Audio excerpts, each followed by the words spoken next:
Kjo është bërshëllisa, një bimë barishtore shumë vjeçare e cila rritet tek ne në përgjerdhe të zonave fushore.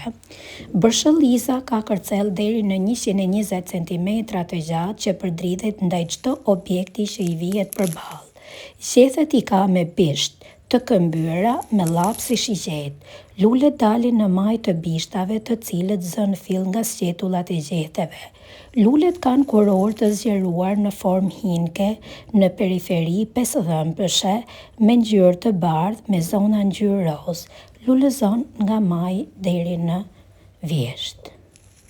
Bima që ruhet përmban rrëshirë me veti të forta laksative tanine dhe lëndë me ngjyrë gomoze.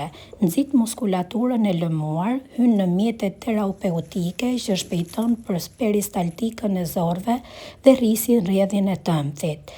Bari i bërshëllisës është laksativ i fortë, ekolagog dhe duhet përdorur me kujdes. Si të përgatisim çajin?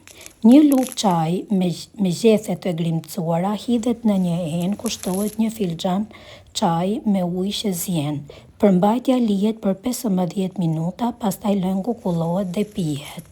Kujdes, kohët e fundit kjo bimë ka tërhequr vëmendjen e studiuesve lidhur me veprimin e saj në sistemin e qarkullimit të gjakut. Për ta ruajtur këtë bimë, duhet ta ruajmë në vende të thata dhe të ajrosura mirë. Ajo e ruan veprimin e saj për 18 muaj.